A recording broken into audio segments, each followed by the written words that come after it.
So I'll speak a bit about brain spotting. What is brain spotting and how does it help, and why to go and see a brain spotting therapist over another modality. Brain spotting is a neuro-experiential model. That's a big word, but essentially what it means is working with the nervous system and having a different experience with the nervous system in therapy.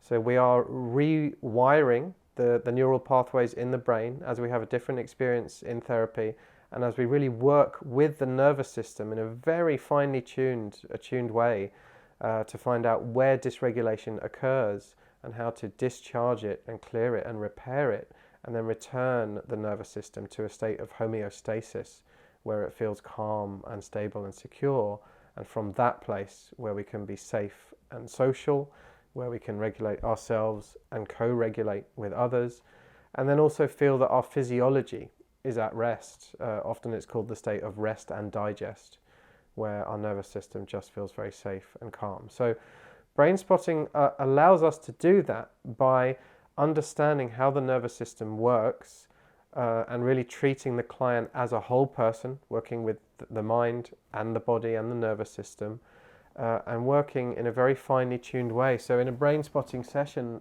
I'm just going to grab it here. I've got my pointers, and I may ask the client to choose a pointer, the light one or the dark one, and the client will choose. And I will always follow in the tail of the comet. So the client is the comet, and I will follow in the tail, and I'll let them lead. And a client may bring an issue to a brain spotting session. They might say, for example, I've been in a car accident and now I get anxious when I get behind the wheel of a car. So we'll just notice, okay, as you think about getting into your car, as you notice that anxious feeling that you get, just notice what that's like in your nervous system.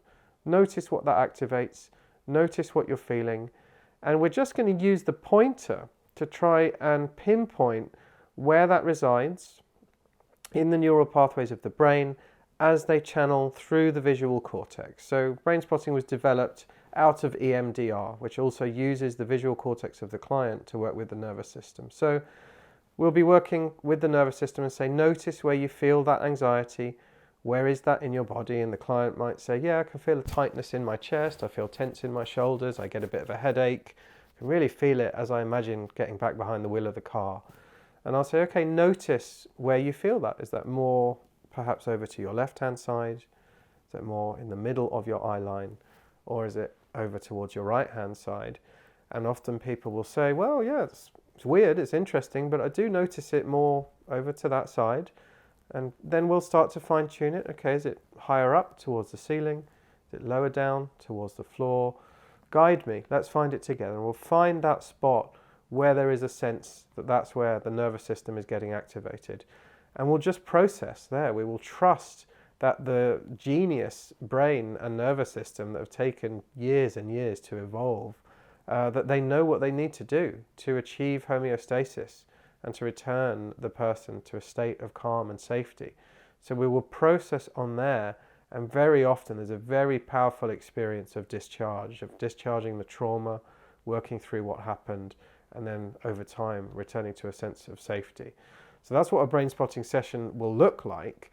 People process very differently. Some will want to sit in silence and will simply be focusing on the pointer.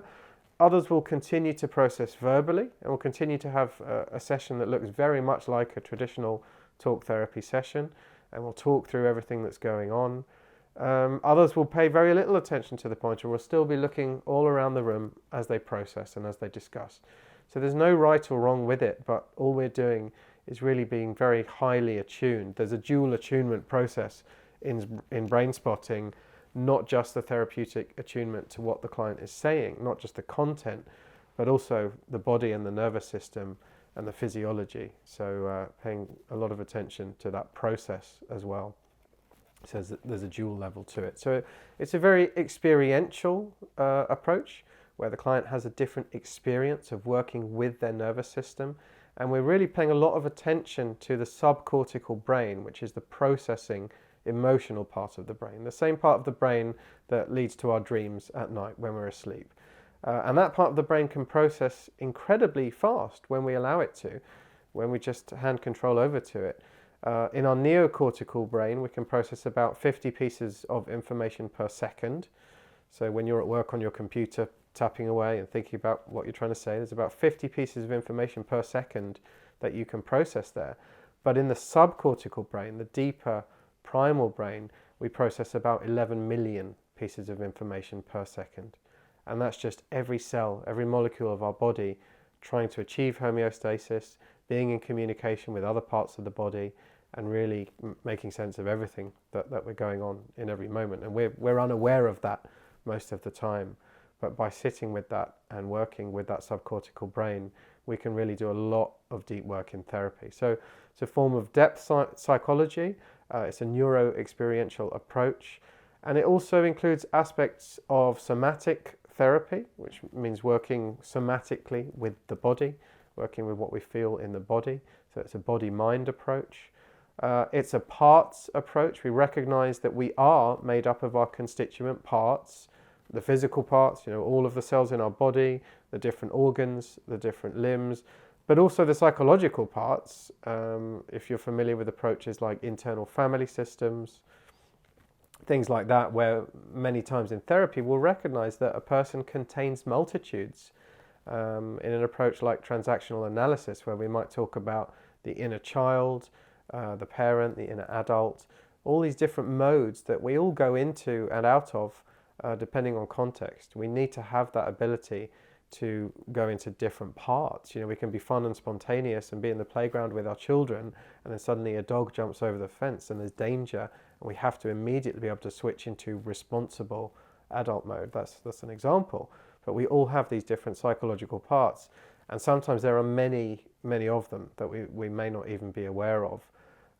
So the work that we're trying to do is to understand what's getting activated when these parts take over, when they get activated, and how to integrate them a little bit more, how to have a bit more of a fluid conversation between these parts, and how to make sure that they are serving us well, and that we are managing them, that we're making that choice, or perhaps resolving troubled parts, parts that continue to get activated, perhaps from the past, and continue to impact us in the present.